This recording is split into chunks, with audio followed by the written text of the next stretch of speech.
students and teachers and staff members, we're here today for a very special assembly. It is a painful and important message about teen suicide. The Yellow Ribbon Suicide Prevention Organization. They're here today to talk to us.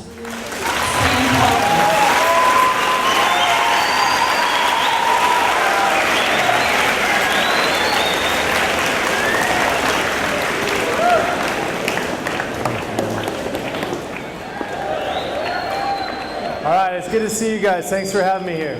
My name is Stan Collins. I'm from the Yellow Ribbon Suicide Prevention Program. Now, obviously, as your principal already mentioned, we're here to talk about some pretty heavy stuff today, some serious topics. All right, to tell you guys a little bit about myself. I was born and raised in San Diego. I was born down at Sharp Hospital, but I grew up down in Poway. Now, from Poway High, I went on to San Diego State University where I got my degree. Now, I tell you guys this part of my background, this part of my experience, because I want you to know that I understand that growing up in San Diego is not just palm trees and sunsets. That you guys have, or you guys already have, gone through some pretty tough times in your life. Now, as far as my experience with this program, I've been involved with this program since I was a junior in high school, for over a decade now. And in that time, I presented to hundreds of thousands of people on this subject. I've talked to youth, I've talked to staff members, teachers. In 2001, I actually testified before the United States Senate back in Washington, D.C. on youth suicide. Now, I tell you guys that part of my experience because I want you guys to trust what I have to say. That suicide is not something that we talk about. It's not attractive to talk about, it's not fun to talk about, and every one of us wishes that we didn't have to hear about this. People think that if you talk about suicide, you're going to cause it to happen. But over the past 50 years in our country, the suicide rate has doubled. Not talking about suicide doesn't work. It's time for us to step up and start having a conversation about this, because you can't prevent something unless you're willing to do something. You can't do something unless you're willing to talk about it. So that's what we're going to talk about today. A lot of you would probably be shocked to find out that suicide kills 34,000 Americans every single year. 34,000 Americans die by suicide every single year. And 3,000 to 5,000 of those people are people our age, between the ages of 10 and 24. Now, for each of those 4,000 people who die every year, there's another 100 to 200 attempts. So if you do the math real quick in your head, and you multiply 4,000 by 100, or 4,000 by 200, we're talking about 250,000 to 1 million people just our age alone, who are not only thinking about or stressed out, but are struggling so bad that they're attempting to take their lives every single year. Now, a lot of you would be shocked to find out, too, that the United States military lost more people to suicide last year than they did in combat. Something's not right. And unfortunately, the fastest growing age group for suicide is 10 to 14-year-olds. Your younger friends, your little brothers and sisters, your cousins.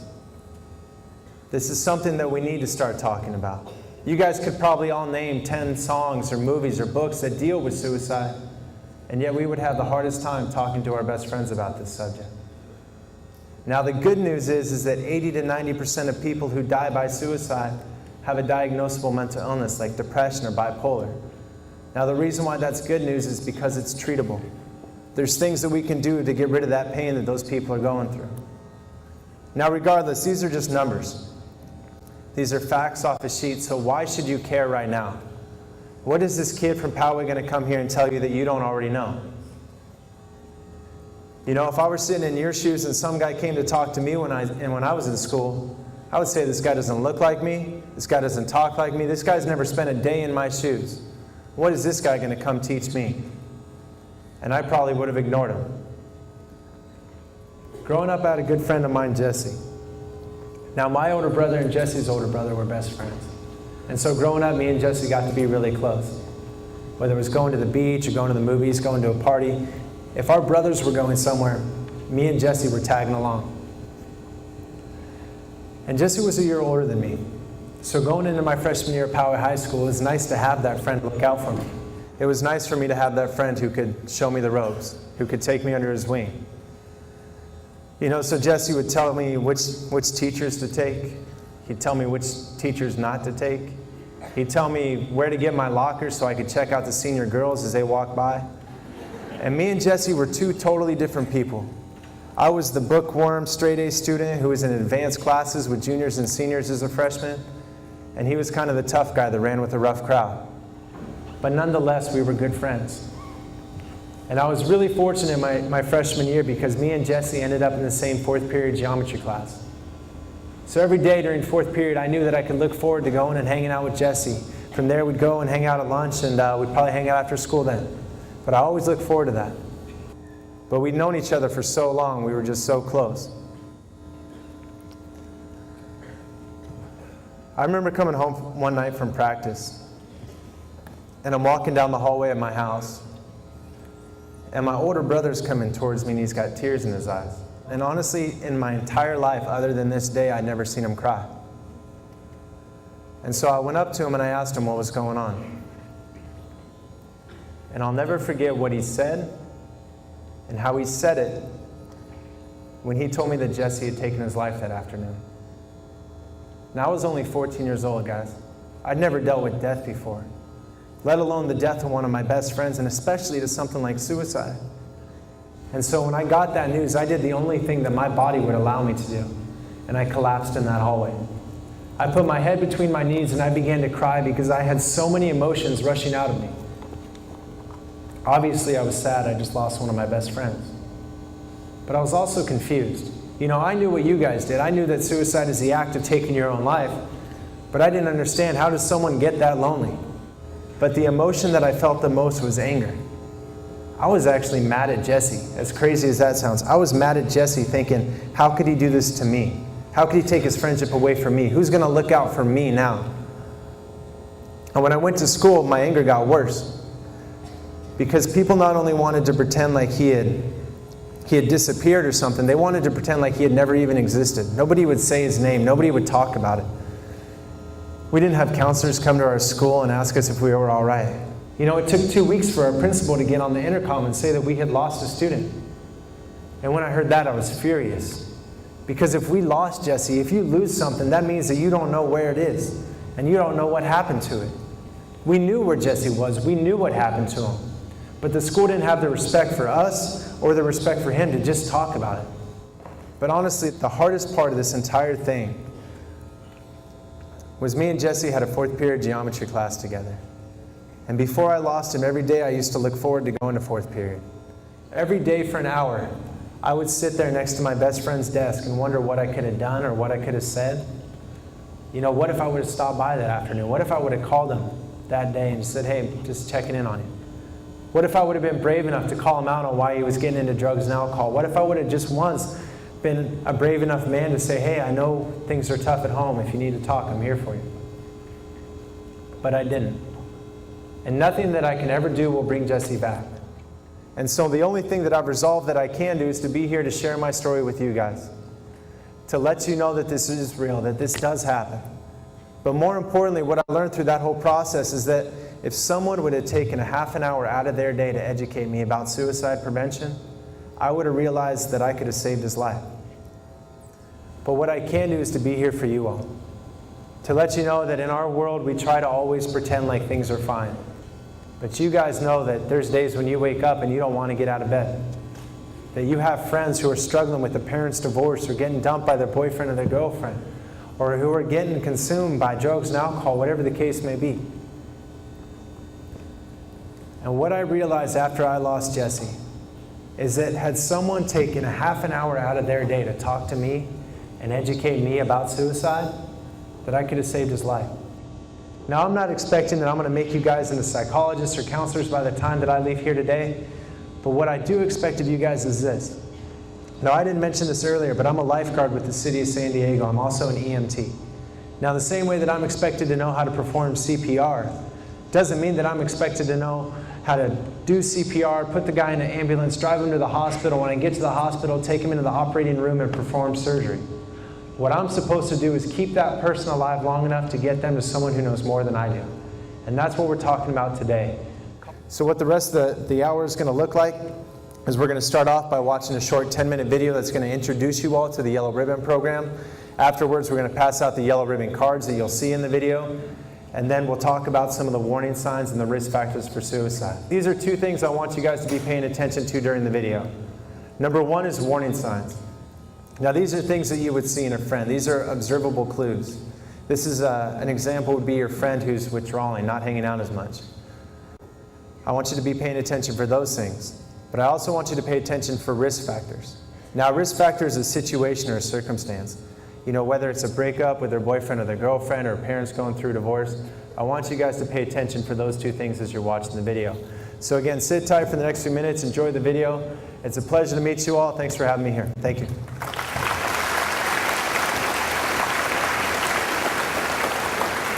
Thanks again for your attention so far. What's going to happen now is those yellow ribbon cards that you saw in the video are going to be passed out to you. Now, the room is crowded, guys. It's going to be difficult for the peer counselors in the room to come around and get you guys the cards. We have some teachers and counselors going to help out as well. What I need from you guys right now is just sit tight. Let's try to make this as easy as possible. For now, just take a card, pass them down, and let's try to get this to everybody as quick as we can. So, all right. I want you to look at the side that has the picture of the yellow ribbon. At the top it says this ribbon is a lifeline.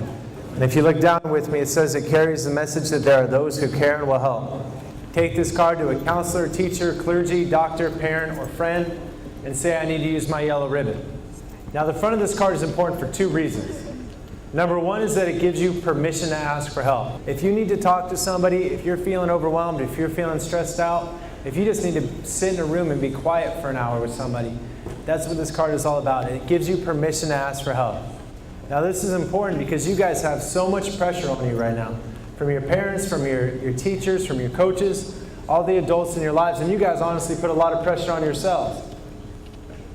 But that doesn't mean you're expected to know the answer to every question or know how to handle every situation. Eleanor Roosevelt once said that you should learn from other people's mistakes because you can't possibly live long enough to make them all yourself. But there's adults around you, there's people around you who have been through breakups or family issues. So don't think that you have to do this alone. You always have permission. It's always okay to ask for help. Now the second purpose of the front of this card is to give you the words to ask for help. The reason we do that is because it can be very difficult to be strong enough to let people know when you're weak. It's difficult to get those words out. And so we not only wanted to give you permission, but we wanted to give you the words. Now if you guys flip it over to the back, at the top it said, be a link and save a life. Now the same way that what I talked about earlier with CPR, I'm not asking you to be a counselor or psychologist. What I'm asking any of you is to be a friend. To be there, to stay with, to listen to, and to get your friend to help. So let's go through this really quick. The first direction to get you there is stay with the person. You are their lifeline. I don't care where you guys got to be. If you got to be home to take out the trash, you're going to be 10 minutes late to practice, whatever the case may be. You need to stay with that person. Now, if it's a dangerous situation, obviously, go ahead and get out of there. Call 911, call the cops, call your parents, whatever. But otherwise, stay with them. It might not be physically staying in the room with the person. It might be staying on the phone with the person at 3 a.m. To give you an example of this, a young man whose parents founded this program, the night that he took his life, he called 8 of his best friends. And every one of his 8 friends answered the phone, but this one girl in particular has a really tough story. And she answered the phone, and he told her what was going on and that he was feeling overwhelmed and stressed out. And she was feeling stressed out, but a different kind of stress. And so her response to him, because she didn't realize how serious he was, you know, I'm really stressed out about this test I got to study for tomorrow. Why don't we get together tomorrow at lunch and we'll figure this out? And he ended up dying that night after he took his life. And I tell you guys that story because this is not something that can wait. It's easy for us to get caught up in what's going on in our lives with our tests and our projects, our coaches, our classes. But if someone comes, you need to stay with the person. The second thing you need to do when you're with that person is listen to them. There's an old saying that says we have 2 ears and 1 mouth so that we can listen twice as much as we speak. But you guys don't know that we don't listen to each other enough. Some of you aren't listening right now. Thank you. We need to listen to each other more. As we're walking through the hallways, we walk by each other, we say, hey, how's it going? And we respond by saying, hey, what's up? What's going on? If somebody does ask us how we're doing, we say, we're doing good, we're doing great, we're doing fine. But how many of you had 365 good, great, perfect days last year? Sometimes we wake up and we're just mad at the world. Sometimes we wake up and we just feel weak. And then finally, as you guys see there, it says get or call help immediately. I don't expect you guys to do this on your own.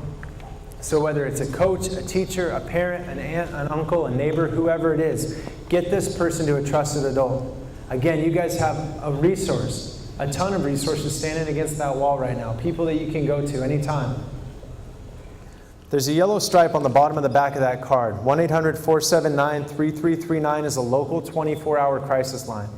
If for some reason you don't feel comfortable going to somebody, or if it's late at night on the weekend and you're not sure who you can talk to, or if it's 2 a.m. in the morning on Saturday and your best friend comes to you and you're worried about him, you don't know what to do, you can call that hotline number. You can get counseling over the phone. They can tell you what to do, how to handle that situation.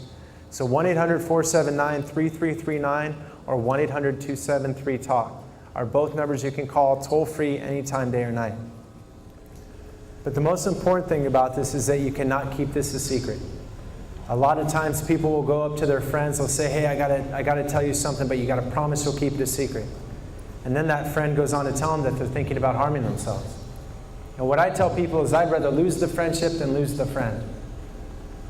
Because I've been there in the situation where I've lost a friend and would give anything to have him back. So one other thing I want you guys to notice about these cards is that if you look on the front and you look on the back, this isn't like a gift certificate. This isn't a credit card that's going to expire tomorrow or expire at the end of this week. I know for a lot of you, this issue seems like it will never affect you. And I used to be one of those people too. And unfortunately, most people don't get involved in suicide prevention until after it's too late. Please be smarter than I was. And to do that, I want to ask you one simple favor. Either now or when we're done, please take these cards, put them in your wallet, your backpack, slide them in the front of your folder, put them in your purse. I don't care, but I want you to have them.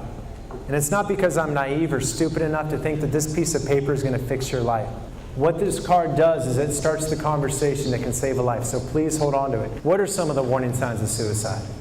I mentioned withdrawal, isolation. If you have a friend who used to hang out with you every weekend or every day after school and now they don't want to hang out anymore, that could be a warning sign. If you have a friend talking about it, if you have a friend saying things like, man, people would be better off without me, or I'm a burden in people's lives, ask them the question. Talk to them about it. If you have a friend who's been acting reckless, a lot of people think that people with depression, all they do is they're sad and they mope around, and they do that. But they also act reckless. They make decisions because they don't care about themselves, so they figure nobody else could care about them. So whether it's drinking and driving, whether it's just drugs and alcohol, don't drink or don't let your friends drink because they hate themselves. But what I try to explain to people is that if you're hungover in the morning, your issues are still going to be there. Now, that's just some of the warning signs. When those are mixed with risk factors, losing someone we love, whether it's a family member, a friend, a pet, any one of those things, any loss that we have, maybe moving out of the house that we grew up in because we can't afford it anymore. But the number one thing that I hear from people after presentations, all the thousands of people I've spoken to, is getting dumped is the reason why they're thinking about this, or the reason why they're feeling overwhelmed or depressed. I'm sure I'm not the only person in this room whose parents are divorced. I'm sure I'm not the only person in this room who's dealt with abuse or neglect in their families. And school is one of the most stressful things for you guys. I'm sure every person in this room has been stressed out about a test or an exam or a project sometime over the next year, or what school you're going to go to, what entrance exam you're going to take, whatever. And a lot of us want to think that it's the people who don't do well, that it's the people over in the corner who are thinking about suicide, the people who don't have anything to offer. And sometimes it is those people that aren't connected. But a lot of times it's the perfectionists, the people who does well in school, the people who have a lot of friends. But oftentimes one of the highest risk people for suicide is the people that are discriminated against, the people who are bullied here at the school. Now, I would love to think that bullying doesn't happen at this school, but the truth is it happens at just about every school in this country. And one of the groups that's bullied or discriminated against the most is gay and lesbian youth. But regardless of race, gender, sexual orientation, discrimination cannot be tolerated. And I didn't look at discrimination or bullying the same way I was taught to look at racism, which is that it's not enough to say that I'm not racist because I don't say racist things. I got to not let racist things be said in my presence. And it's the same thing with bullying. We got to stick up for those who can't stick up for themselves. So those are some of the warning signs. Those are some of the risk factors. But the biggest risk factor is depression, having depression. I said earlier today that I used to be one of those people that when someone told me they had depression, I used to tell them to just be happy, just snap out of it. Now, I wish I could tell you guys that after I lost Jesse, I got educated about suicide prevention, I got educated about mental health, and that's the last time it played a role in my life.